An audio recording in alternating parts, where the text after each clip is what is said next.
Love, such a soft and silly thing in the face of the hard, cruel reality of life sometimes. It can be rough, this life we're living. There is trouble, and we Unitarian Universalists hitch our wagon to love. But is it really enough?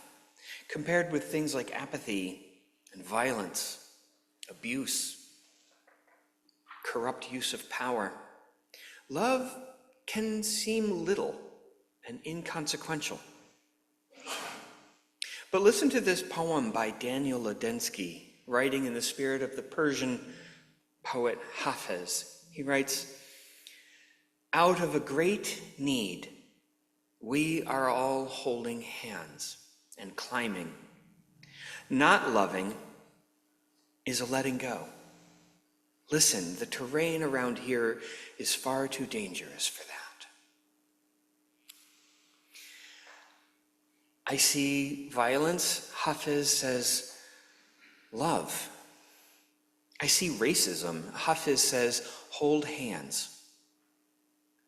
I see war and oppression, Hafez says, climb. I see cruelty and abuse and corruption of power, and Hafez says, listen. I see apathy and greed and climate devastation. I see people taking sides against each other and anger circling, and Hafez says the terrain around here is far too dangerous for that. I see a great need, and Hafez says, don't let go. Out of a great need, we are all holding hands and climbing. Not loving is a letting go. Listen, the terrain around here is far too dangerous for that.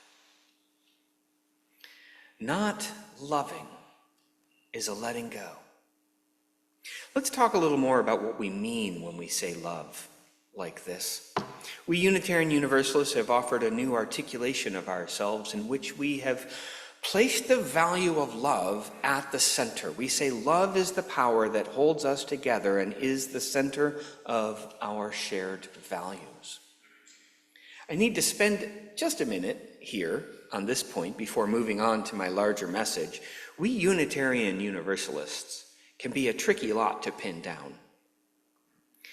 We grew out of the Protestant wing of liberal Protestant Christianity in America, but we're not exactly a Christian church anymore.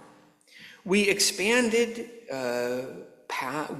beyond that origin into a religion that has a lot of Christian Protestant echoes and not as much of the original content.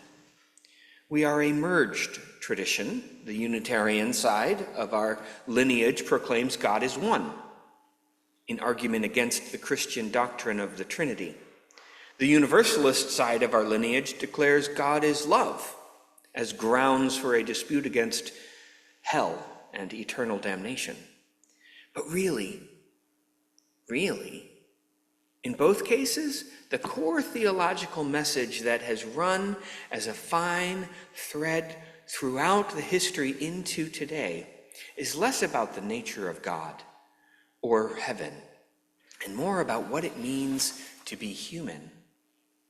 As a faith community, we Unitarian Universalists do not focus on a creed or a shared dogma or on any one person or book.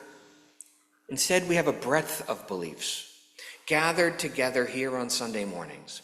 While we still have that Protestant formula of meeting on Sunday mornings with a sermon and hymns and a prayer and passing the collection plate, the content has shifted.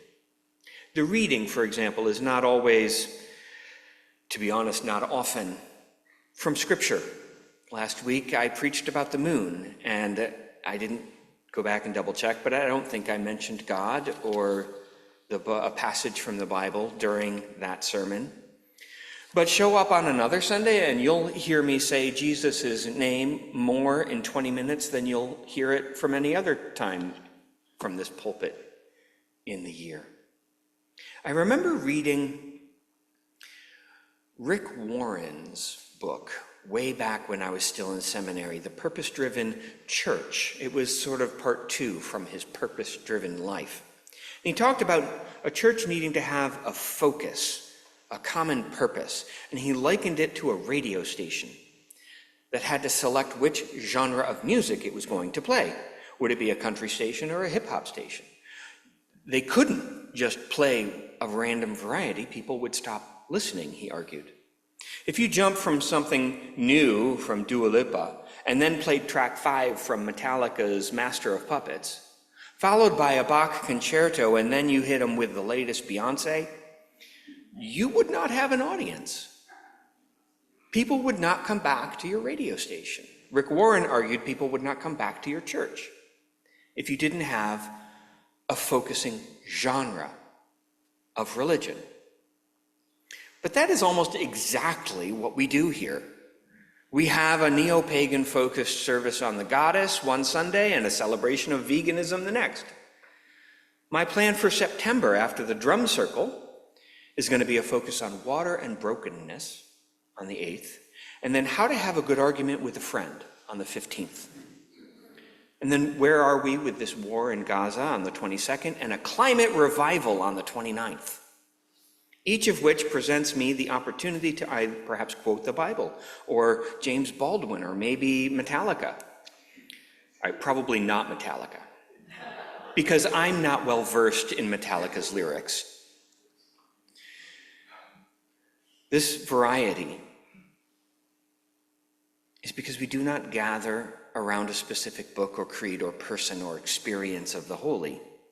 So what is it that holds us together? What is the thread of faith or belief that binds us as one community, if it's not the Bible or the Buddha or a particular belief? The answer is love. We gather around a promise and a shared set of values. The quickest shorthand to all of that is love. We have pagans and humanists, we have Christians and atheists and Buddhists and Jews and agnostics and all manner of other options, and a bunch of folks who are just uninterested in labels. And here we all are, shoulder to shoulder on a Sunday morning, listening to a message together. How do we do it? How do we come together as one faith? The answer is love. And that fresh articulation from the Unitarian Universalists say that love is our centering value, which is nice, but how does it work? Right? It's a good articulation. To use that framework that Rick Warren had set up, our purpose as Unitarian Universalists is to love, to embody an all-embracing love to the world. It always has been. While we have this new articulation, these new values and covenants with love at the center, this has actually always been our center all along. I invite you to take a look at your order of service. On the front, there's a picture, and if you're online, they will post this picture up on the screen for you to take a look at. This graphic. Do you know about word clouds? This is an art thing online where you take a bunch of words, you put them into the algorithm, and it'll pop out a graphic picture of these words for you. And the more often a word appears, the larger it is in the picture. So a colleague of mine took an online version of the hymnal, the entire hymnal, and put it into a word cloud. And this is the result. So this hymnal is from 1992, over 30 years ago, and love was at the center then. I lift that up to show you that while it is new for us to say this specific phrase, love is at the center, it's not actually all that new. And love has been at the center of us for a long time. Or as James Baldwin once said, love brought you here. You have trusted love this far. Don't panic now. Let me say a little more about what I mean by the word love in this context. Love can certainly be about romance and intimacy. That kind of love is better understood as an emotional experience, even chemical and hormonal. That's not the kind of love we mean when we say love is at our center. We are more accurately talking about love as agape, the way the Greeks would name it, or loving kindness when you hear the Buddhist reflect upon it. This is the kind of love that is less about emotions or about falling in love, and more about a choice to see the people around you in a certain light, to treat all people in a certain way, not because they've earned it or that you find them particularly attractive, but simply because that's the kind of person you are. I want to drop another James Baldwin quote on you. Baldwin was a writer and a civil rights activist who died in 1987. This past summer, just earlier this month, on October 2nd, would have been James Baldwin's 100th birthday, and I was tempted to do a sermon just focused on James Baldwin's life and message, and I decided instead that I will bring a Baldwin quote to my sermons at least once a month for the course of this coming year to honor his legacy and his message to American religion and life. In his book, The Fire Next Time, James Baldwin writes, "I use the word love here not in the personal sense, but as a state of being, a state of grace, not in the infantile American sense of being made happy, but in the tough and universal sense of quest and daring and growth. I, too, am using the word love not in that personal sense. I want us to hear the word as a call into relationship and connection, beyond just the romantic or intimate connections. I want us to hear love as liberation, or as Baldwin says, the tough and universal sense of quest and daring and growth. Our promise as a faith tradition is grounded in this idea of love, in this all-embracing love. It's a love that opens us up, in which we can become vulnerable. There's an element of risk, something that calls for us to trust. It's easier to not be open. It's easier to not be open. We risk when we love, and we can be hurt. It takes a certain level of trust to be open, a trust that we can grow from hard experiences, a trust that we can fail and still learn and grow together from hard experiences. It's easier to not be open. It's easier to not put love at the center, to not be so vulnerable. What does it mean to say love is the answer when we ask the questions amidst the war in Israel and Gaza, amidst climate devastation, amidst dehumanizing rhetoric and legislation that we're hurling at each other? To say love is the answer, to put love at the center, means that we keep pushing back and reconnecting with each other across the wounds, across the differences, across the heartache, to really see each other. It means we have made a choice to treat each other well, even when we are hurting. And it doesn't mean we will abide in justice or stand back as we keep getting hurt, or more vulnerable people among us keep getting hurt. Love does sometimes say no, but in so doing, we continue to reflect our light to each other, and we do it toward the liberation for all. James Baldwin again has said, "The longer I live, the more deeply I learn that love, whether we call it friendship or family or romance, is the work of mirroring and magnifying each other's light." Love is the work of mirroring and magnifying each other's light.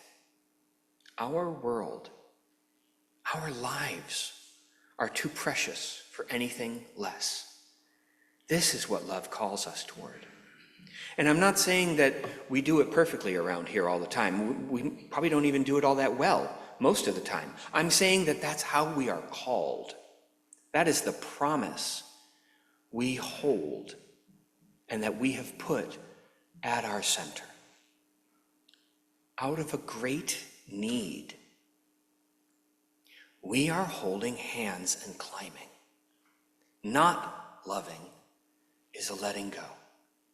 Listen, the terrain around here is far too dangerous for that.